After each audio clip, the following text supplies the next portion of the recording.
எல்லாருக்கும் வணக்கங்க. நான் கறிவேப்பிலை சட்னி பண்ண போறேன். அதுக்கு தேவையானது காஞ்ச மிளகா, ஒரு கைப்பிடி பூண்டு, சின்ன வெங்காயம், புளி, உப்பு, கறிவேப்பிலை, பெருங்காயத்தூள், நல்லெண்ணெய்.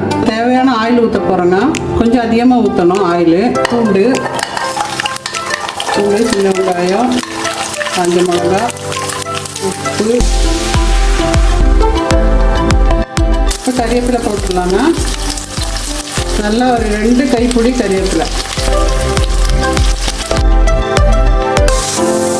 இப்போ பாருங்கள், எல்லாமே நல்லா வதங்கிடுச்சு. நல்லா வதக்கணும். இது நீங்கள் மிக்சியில் போட்டு அரைச்சிட்டு இது பாட்டிலில் போட்டு ஃப்ரிட்ஜில் வச்சு நமக்கு தேவை இருக்கும்போது எடுத்து யூஸ் பண்ணலாம். எல்லாமே நல்லா அரைச்சிங்க பாருங்கள். இப்போ இது மிக்சியில் அரைக்க போகிறேன். கறிவேப்பிலை தொக்கு ரெடி பாருங்கள். ரொம்ப நல்லா வந்திருக்கு.